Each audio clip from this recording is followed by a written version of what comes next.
예수님께서 모든 인류, 모든 백성들을 십자가에서 구원하는데 여러분 십자가에서 구원받지 못할 인생은 하나도 없습니다. 아무리 큰 죄인이라도 십자가의 능력으로 다 용서받을 수 있는 겁니다. 물론 예수 그리스도를 구주로 고백하고 십자가에서 내 죄가 용서함 받았다고 하는 그 확신을 갖는 자마다, 믿음으로 사는 자마다 여러분 다 용서함을 받고 구원을 받을 수 있는 겁니다. 물론 마지막에 심판대 앞에서는 구원과 또 구원받지 못함이 물론 마지막 심판대 앞에서는 나눠져요. 근데 그 전에 십자가를 통과하기까지는 그렇게 나눠지지 않는다는 것이죠. 십자가에서는 모든 죄인이 다 구원을 받을 수 있습니다. 믿는 자마다. 예수님 십자가에서 제외되는 사람은 하나도 없다는 것입니다. 여러분, 우리에게도 우리가 제외시킬 수 없는 놀라운 진리가 하나 있는데 여러분 그게 바로 사랑이라는 겁니다. 사랑. 구원받은 우리에게 우리 마음에 사랑의 마음을 부어주셨는데 우리가 받은 그 사랑에서 제외될 수 있는 사람은 하나도 없다는 겁니다. 이것이 십자가의 능력과 마찬가지예요. 십자가 사랑에서 제외됨이 없듯이 우리가 받은 그 사랑에서 제외될 사람은 아무도 없다는 것입니다. 여러분, 구원받은 저와 여러분의 마음속에서는 하나의 틀이 있어요. 그게 뭐냐면 사랑이에요. 사랑의 틀이 있습니다.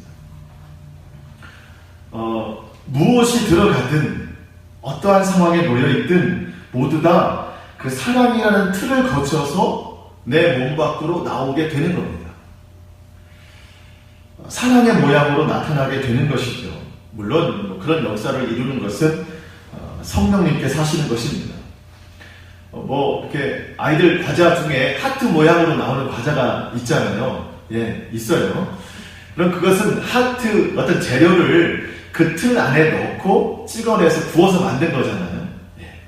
우리의 그 심령 안에도 마찬가지예요. 상황이 어떻든지 무슨 재료가 들어가든지 내 감정이 어떻든지 마지막으로 나오는 것은 결국 그 사랑이라는 틀을 통해서 나와야 된다는 겁니다.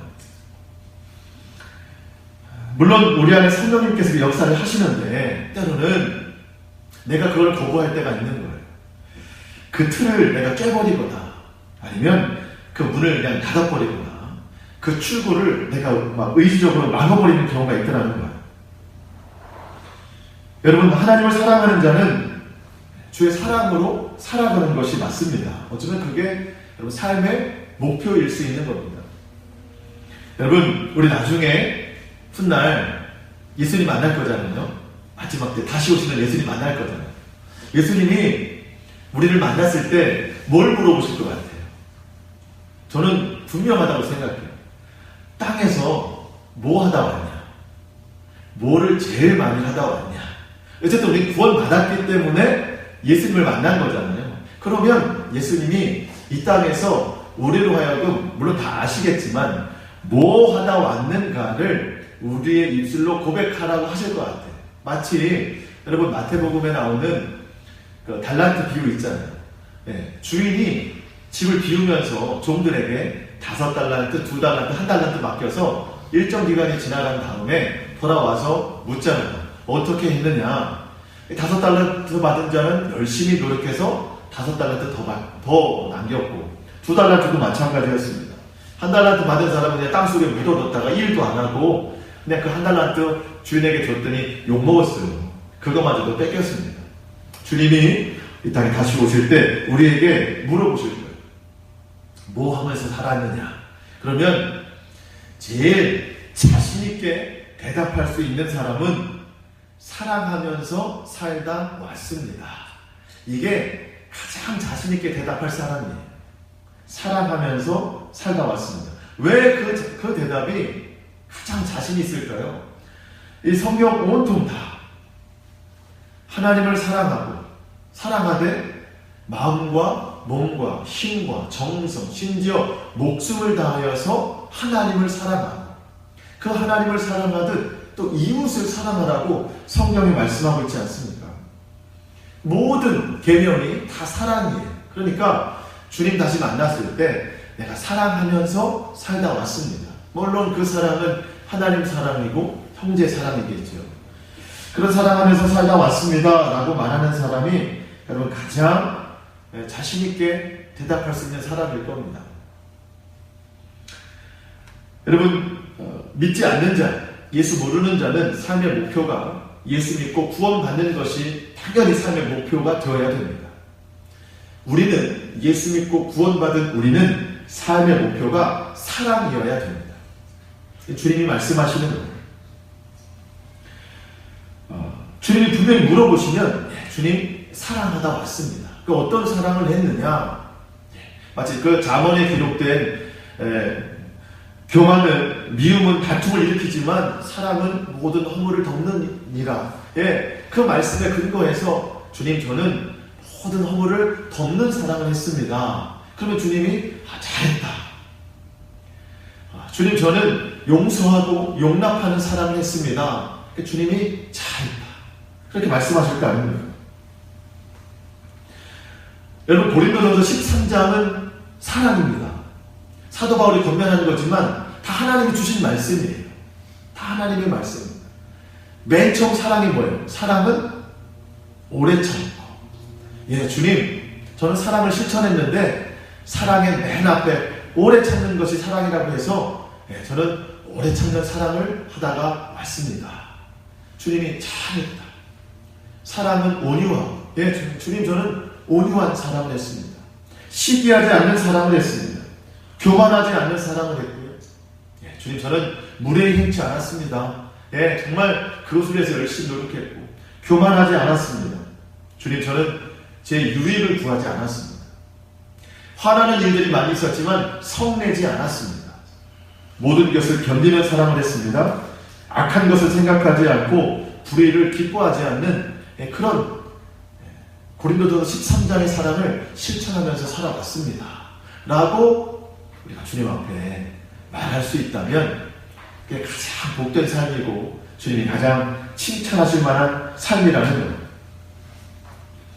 주님이 물으실 때 그래도 내가 주의 말씀에 순종해서 행한 사랑이 너무 많아가지고 주님 뭐부터 대답할까요? 라고 이런 상황이 되어야지. 너무 베푼 사랑이 없어가지고 정말 그 가까스로 기억해내는 그런 상황이 되면 좀 안타깝지 않을까 그런 생각을 해보는 겁니다. 우리 정말 사랑하면서 살아가야 되는데 우리는 주님 저는 사랑합니다 라고 하는데 어떤 사랑을 이야기하느냐 그 사랑을 주님이 미리 방지해 놓으신 게 있거든요. 참 여기 좀 어려워요. 마음이 뭐냐면 마태복음 5장 46절에 너희가 너희를 사랑하는 자를 사랑하면 무슨 상이 있으리요 세리도 이와 같이 하느니라. 또 너희가 너희 형제만 무난하면 남보다 더한 것이 무엇이냐 이방인들도 이같이 하느니라. 그러므로 하늘에 계신 너희 아버지의 온전하신 것 같이 너희도 온전하라.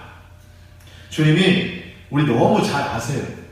주님 만났을 때 주님 제가 이런 사랑을 했습니다 할 때 대부분 내가 사랑할 수 있는 상황에서 사랑한 것을 고백할 거라고 아마 주님은 아셨던 것 같아요. 그래서 이미 그건 아니다. 주님이 이미 말씀을 통해서 우리에게 이렇게 해주셨습니다. 여러분 하늘에 계신 하나님의 사랑이 온전하시기 때문에 너희도 온전해야 된다. 여러분 하나님의 그 온전하신 그 사랑의 가장 큰 혜택을 본 게 여러분 저와 여러분이에요. 하나님의 사랑이 온전하시기 때문에 우리가 용서함을 받은 겁니다. 십자가에서 제외된 구원이 하나도 없기 때문에 여러분 우리가 용서를 받고 구원을 얻은 거예요. 그런데 나는 그런 사랑을 못하는 거예요. 참 이유가 많아요. 사랑하는 데 있어서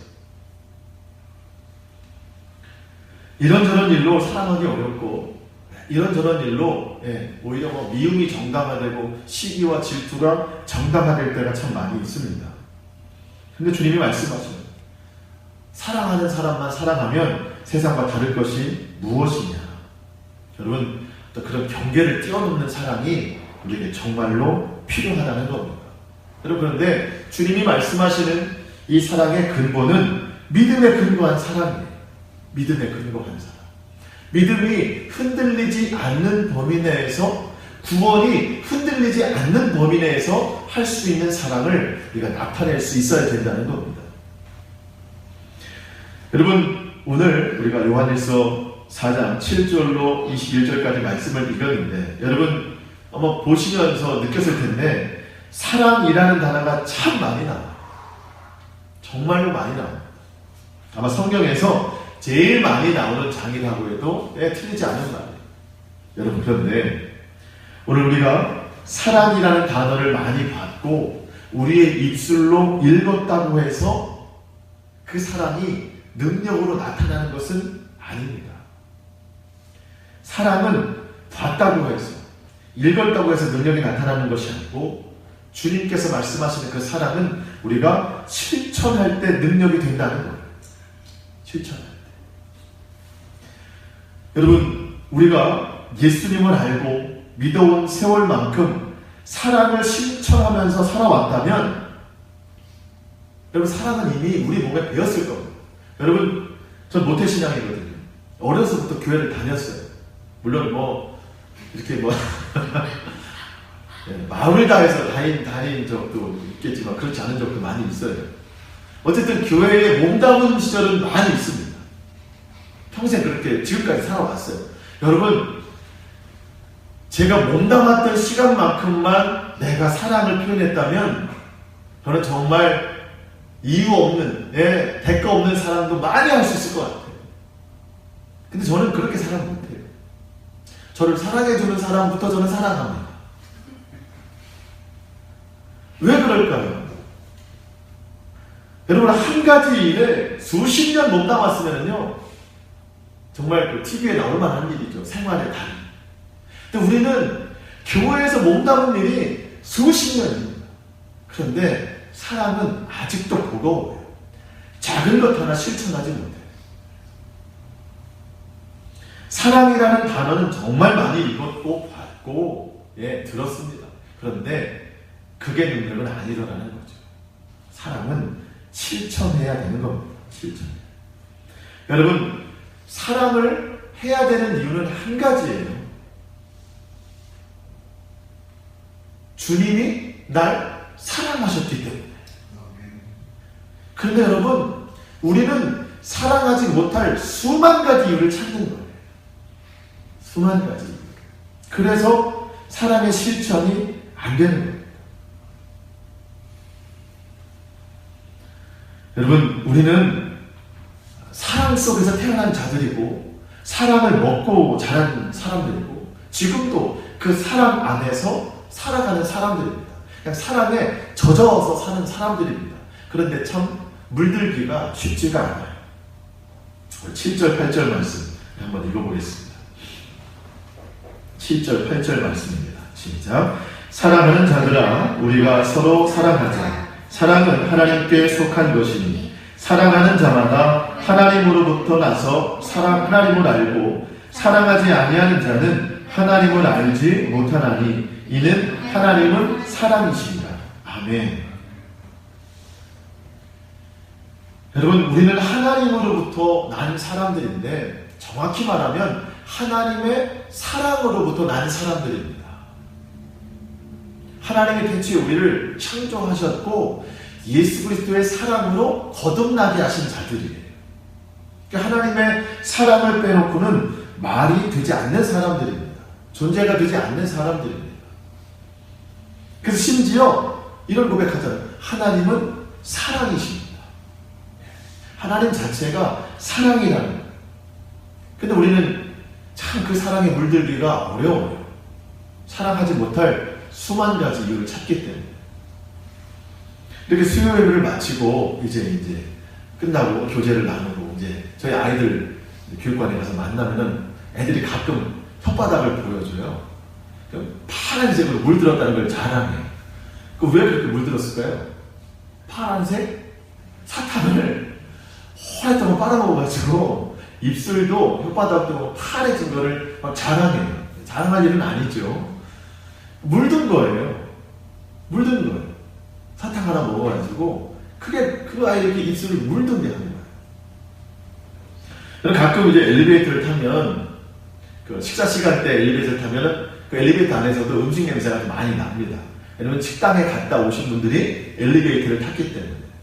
여러분 식당에서 잠시 머무르는 시간도 음식을 먹으면서 몸에 그 냄새가 배잖아요. 그래서 이게 거리가 또 움직여지고 공간이 이동이 됐는데도 그 냄새는 여전히 한 공간에 또 배어 있잖아요. 여러분 음식점에 잠깐만 가도 몸에 그 냄새가 배는 건데. 수십 년 예수를 믿어도 이 사랑이 몸에 안 돼요. 사랑이 물들지가 않는 거예요. 참 저도 그렇고 우리 모두가 참 안타까운 일입니다. 우리가 하나님을 믿으면 믿은 만큼 하나님을 알고 하나님께 물들고 하나님으로 삶에 배워야 되거든요. 근데 그 하나님은 뭐라고 정의됐어요? 사랑이시라. 그러면 그리스도인들은 하나님의 사랑에 물들고 그 사랑이 몸에 배어 있어야 됩니다. 그 배어 있는 것은 이 삶으로 그냥 자동적으로 나타나게 되는 거잖아요. 성령의 통제를 받는 저와 여러분은 자연스럽게 사랑이 나타나야 되는데 그게 잘 안 되어야되는 것이죠. 여러분, 하나님은 우리를 사랑하시되 말씀만으로 사랑하시지 않고 생명을 내어주실 만큼 그 사랑을 보여주셨습니다. 하나님의 그 사랑이 나타낸 바 되신 분이 우리 예수님입니다. 그래서 오늘 9절과 10절에 그 말씀을 하시는 거예요. 9절 말씀. 하나님의 사랑이 우리에게 이렇게 나타낸 바 되었으니 하나님이 자기의 독생자를 세상에 보내심은 그로 말미암아 우리를 살리려 하심이라. 10절. 사랑은 여기에 있으니 우리가 하나님을 사랑한 것이 아니요 하나님이 우리를 사랑하사 우리 죄를 속하기 위하여 화목제물로 그 아들을 보내셨습니다.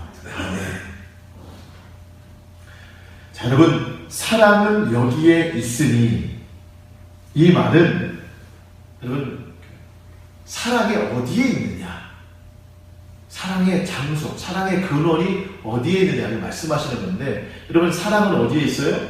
예수 그리스도에게 있다는 거예요.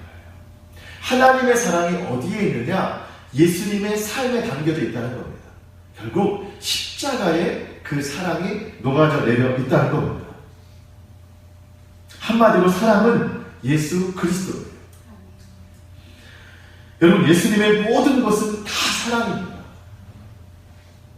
주님이 우리를 이토록 사랑하셨기 때문에 여러분, 우리도 사랑을 해야 된다는 것을 말씀드리는 거예요. 여러분, 예수님은 하나님과 동등하신 분이에요. 하늘에 계신 분이에요. 그분이 이 땅에 내려오신 것, 사랑입니다.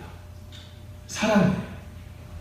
이 땅에 내려오셔서 왕의 자리에 있지 않고 모든 백성들 삶으로 들어가셔서 하나님의 말씀을 선포하시고 어려운 자들에게 먹이시고 배고픈 자들 배를 채우시고 약한 자들에게 강함을 주시고 외로운 자들에게 친구가 되어주시고 병든 자들 고치시고 귀신 들린 자들에게 새로운 삶을 허락하시고 방황하는 자들에게 소망을 불어 넣어주셨습니다.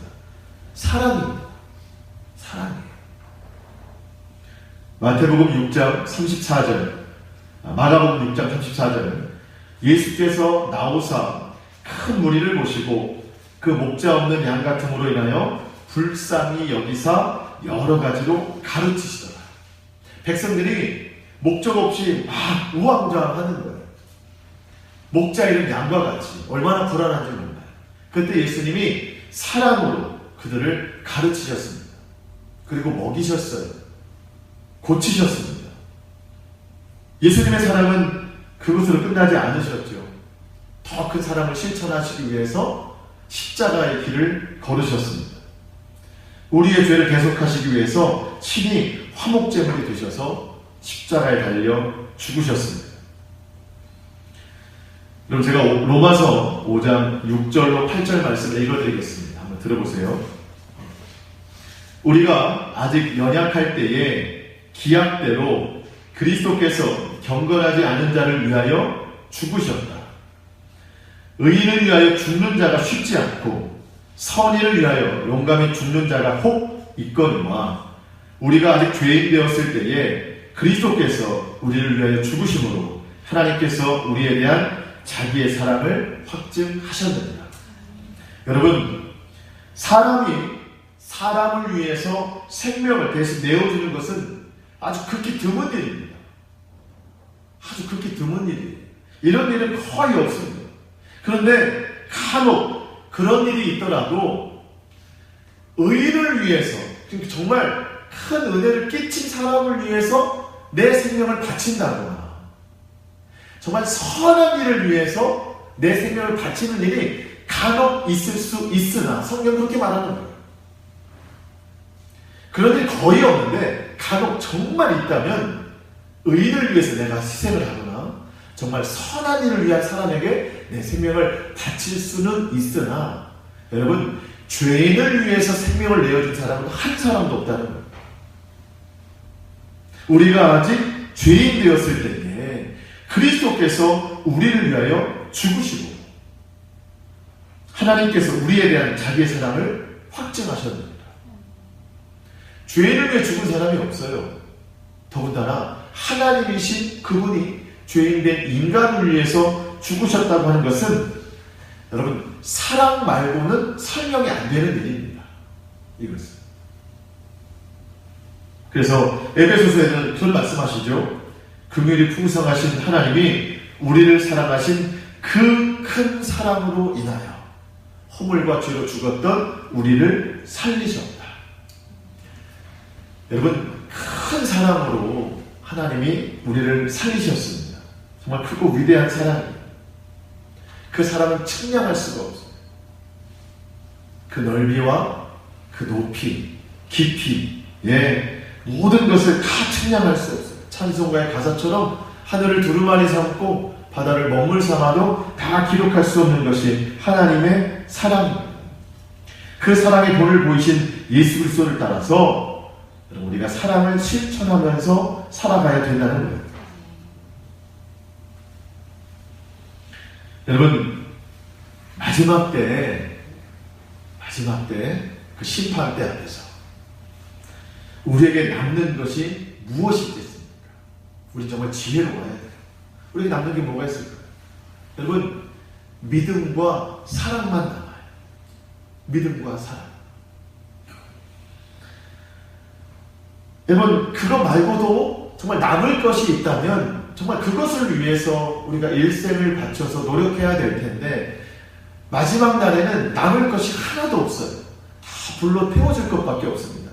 남는 것이라고 하면은 견디는 믿음 그리고 사랑입니다. 그 믿음을 뒷받침할 사랑밖에는 없다는 거예요. 여러분, 우리가 무엇을 준비하면 사랑하겠습니까? 지금 이 남아있는 우리의 세월 가운데 여러분, 오늘 본문 17절이 우리에게 강력하게 그것을 고백하고 있는 거예요. 17절 말씀 한번 읽어보겠습니다. 오늘 본문 17절입니다. 시작. 이로써 사랑이 우리에게 온전히 이루어진 것은 우리로 심판날에 담대함을 가지게 하려 함이니 주께서 그러하신 것 같이 우리도 이 세상에서 그러하니라. 아멘. 여러분, 우리가 마지막 날에 담대함을 가질 수 있는 이유는, 심판날에 담대할 수 있는 이유는 사랑이에요. 사랑. 아까도 말씀드렸죠? 누가 가장 자신있게 하나님 앞에 고백할 수 있습니까? 사랑하는 사람. 사랑하는 사람. 많은 소유를 가지고 있는 사람도 자신있게 말하지 못해요. 왜냐하면 그 모든 소유가 불로 태워지게 돼요. 타지 않는 것은 믿음하고 사랑뿐입니다. 그래서 우리가 정말 지혜로워야 돼요. 우리가 어떤 목표로 살아가야 되는 것입니다. 그런데 참 힘든 일이에요. 그렇죠. 이렇게 사랑하면서 살아간다는 것. 모든 상황에서 살아간다는 것은 정말 힘든 일입니다. 나를 사랑해주는 사람도 내가 사랑하는 것도 버거운 일이에요. 그럼 어떻게 원수도 사랑하고 나를 힘들게 하는 그런 사람을 내가 어떻게 사랑할 수 있습니까? 주님은 그래서 우리에게 성령의 능력을 주시는 거예요. 성령이 아니고서는 우리 할 수가 없습니다. 여러분, 우리가 이번 주부터 성령의 열매 우리 시작하잖아요. 성령의 열매. 사랑은 성품의 열매가 아닙니다. 무슨 열매예요? 성령의 열매입니다. 성경이 말하는 이 사랑을 우리 성품으로는 할 수가 없는 일이에요. 그래서 성령님의 도우심을 우리가 받아야 되는 겁니다. 너무나도 감사하고 다행스럽게 성령님이 우리의 마음속에 이미 들어오셨어요. 약속대로 영으로서 예수님이 우리 가운데 들어오셨습니다. 오늘 성경에도 분명히 말하는데 우리가 할 수 있는 것이 아니고 내 속에 거한 성령님께서 하시는 것이다. 여러분 13절 말씀, 그의 성령을 우리에게 주심으로 우리가 그 안에 거하고 그가 우리 안에 거하시는 줄을 아느니라. 우리 속에 거하시는 성령님이 우리로 살아갈 수 있도록 도우신다는 겁니다. 여러분, 마음에 감동을 주시는 겁니다. 여러분, 이 성령의 감동이 얼마나 강력한지 나는 그토록 되지 않던 불의의 의지가 이 성령의 마음의 감동으로 다 꺾이는 거예요. 나는 도저히 할 수 없었던 그 강력한 좋지 않은 그 의지, 이것이 성령의 감동으로 다 변화되는 거예요. 이 성령의 능력입니다. 하나님께서 우리에게 몇 가지 영적인 체크를 할 수 있도록 몇 가지를 분별하도록 우리에게 말씀하셨는데, 여러분 우리가 잘 알아요. 내가 구원받았는가를 날마다 어떻게 체크를 해 나가야 되는 건가? 그것은 내 속에 형제를 향한 사랑이 있는가? 그것을 알고 보면 내가 확실히 구원받았다라고 하는 것을 확증하며 살아갈 수 있다는 겁니다. 우리가 앞서 내용에서 본 요한일서 3장 14절 말씀, 우리는 형제를 사랑함으로 사망에서 옮겨 생명으로 들어간 줄을 알거니와 사랑하지 않는 자는 사망에 머물러 있느니라. 여러분, 구원이 너무 중요합니다. 구원이 너무 중요해요. 여러분, 그런데 구원만큼 중요한 것이 구원의 확신이에요. 예수 그리스도를 믿는 사람들만 구원의 확신을 가지고 살아갑니다. 다른 종교는 확신이라는 게 없어요. 우리 예수 믿는 사람들만 구원의 확신을 가지고 살아가는데 우리는 잘 점검해야 됩니다. 내가 형제를 사랑하고 있는가? 그리스도의 사랑에 젖어서 살고 있는가? 또 한 가지, 우리 공동체 안에, 교회 공동체, 또 가정 공동체, 어떤 모임 공동체 안에 하나님이 함께하고 계시는가를 판단하려면 사랑으로 함께하고 있는가를 확인해 보라는 거예요. 오늘 본문 12절 말씀, 어느 때나 하나님을 본 사람이 없으되 만일 우리가 서로 사랑하면 하나님이 우리 안에 거하시고 그의 사랑이 우리 안에 온전히 이루어지느니라. 하나님은 보이시지 않으시죠. 그래서 물론 우리가 우리 믿음의 공동체 안에 하나님이 계시다는 것은 확신합니다. 그런데 어떨 때 그게 가능한 거냐? 하나님을 본 사람은 없지만 우리가 서로 사랑하면, 내가 하나님을 사랑하는 것은 당연하고 우리가 서로 사랑하면 하나님이 우리 안에 거하신다는 것을 우리가 확증한다는 거예요. 그래서 여러분, 우리의 가정이 하나님의 놀라운 역사를 경험하기 위해서는 먼저 뭐가 있어야 돼요? 사랑이 있어야 됩니다. 하나님은 그 존재 자체만으로도 놀라운 능력이시잖아요.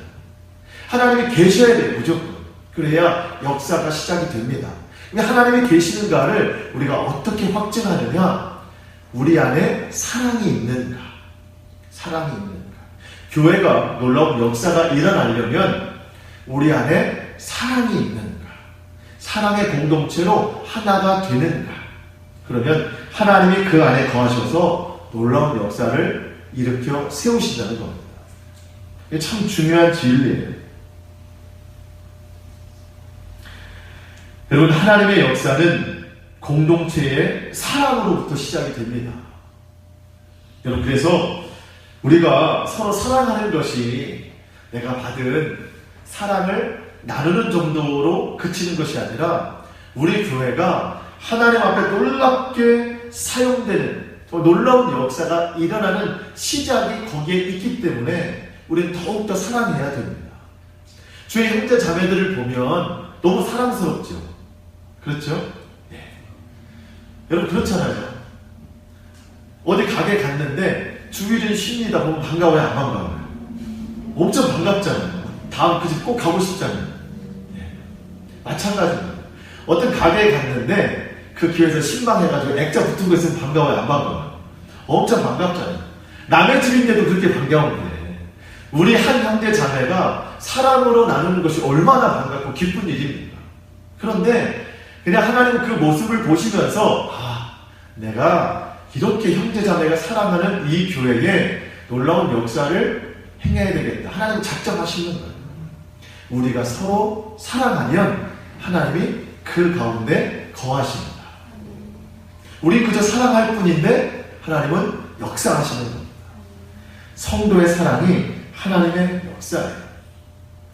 여러분 5,000명이 넘는 그 장정들에 수많은 사람들이 배고파 있을 때 주님 앞에 내민 것은 뭐예요? 한 작은 아이의 도시락 하나잖아요. 도시락 하나. 아주 작은 도시락 하나. 여러분 그것은 섬김입니다. 사랑이에요. 그 작은 사랑 하나가 섬김 하나가 주님 손에 올려져서 축사되었을 때 기적이 일어났습니다. 기적이 일어났어요. 여러분 형제 자매 그리스도 안에서 작은 사랑 하나 그 작은 사랑 하나가 예수님의 손에 올려져서 축사되었을 때 놀라운 역사가 일어나는 거예요. 그게 하나님이 하시는 일입니다. 그러면서 사랑은 나누는 것이지만 사랑은 나누는 거예요. 무엇이든 나누는 거예요. 내 마음도 나누고 때로는 물질도 나누고 때로는 헌신도 다 나누는 거예요. 여러분 그런데 놀라운 것은 내가 나누는 것보다 훨씬 더 많은 것으로 하나님이 채우시더라는 겁니다. 그렇죠? 작은 도시락 하나가 12광주에 더 남았어요. 다 먹고도. 여러분 이 지금 나눌 때는 때로는 좀 아까울 수도 있어요. 하지만 하나님에 대한 사랑으로 나타나면은 훨씬 더 많은 것으로 채워진다는 겁니다. 여러분 우리가 경험할 수 있는 가장 놀라운 게 여러분 19절입니다. 19절 말씀. 한번 같이 읽어보겠습니다. 시작. 우리가 사랑함은 그가 먼저 우리를 사랑하셨습니다. 아멘. 여러분 우리는 본질상 진노의 자녀예요. 죄의 자녀예요. 여러분 죄의 자녀에게 사랑이 있을까요? 없을까요? 없습니다. 죄의 자녀는 사랑이라는 게 없어요. 다 육체의 열매만 맺는 것이지 죄악의 열매만 맺는 것이지 진노의 자녀에게는요 사랑이라는 게 없습니다. 여러분 그런데 내가 사랑할 수 있다? 여러분 이것은요 정말 놀라운 일입니다. 이게 주님이 주시는 가장 큰 선물이에요. 나로 하여금 사랑할 수 있게 하셨다는 것. 내가 주님을 사랑하는 것, 주님 주신 사랑으로 내가 이웃을 사랑한다고 하는 것은 정말 놀라운 일입니다. 그렇게 하면서 그 사랑으로 시작이 돼서 내가 나누고 베푼 이 사랑을 통해서 주님은 내가 상상할 수 없는 놀라운 능력으로 나의 삶을 채우시고 갚아주신다는 겁니다. 여러분 그래서 우리가 정말 사랑하면서 살아야 됩니다. 아무것도 아닌 것 같아요. 정말 아무것도 아닌 것 같아요.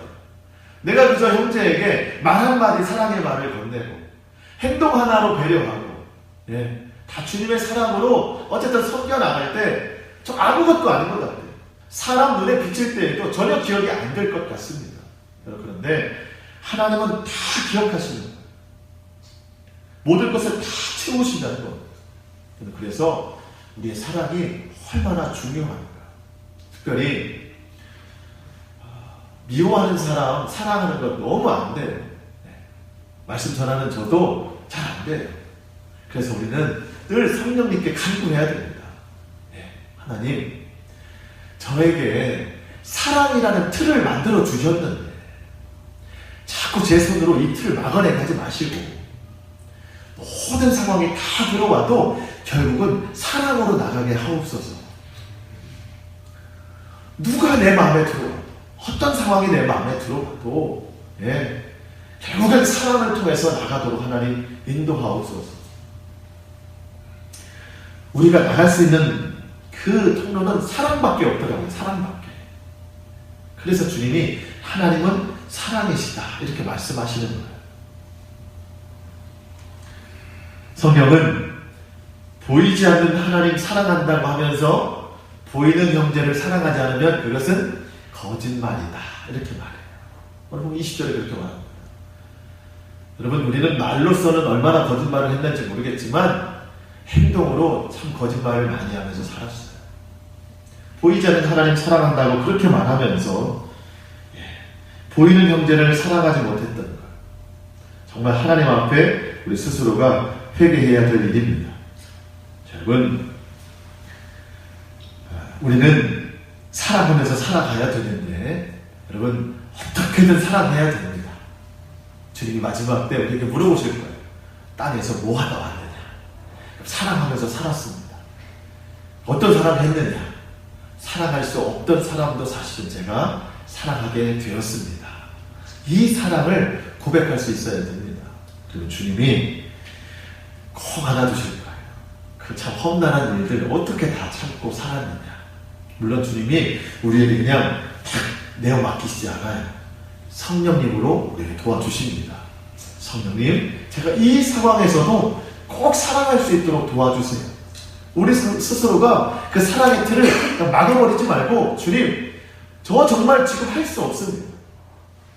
저는 아무것도 할 수 없습니다. 이 상황에서 어떻게 제가 사랑할 수 있습니까? 하지만 성경에 다 쓰여있는 나를 사랑하시는 그 하나님의 사랑에 제가 순종하기는 원합니다.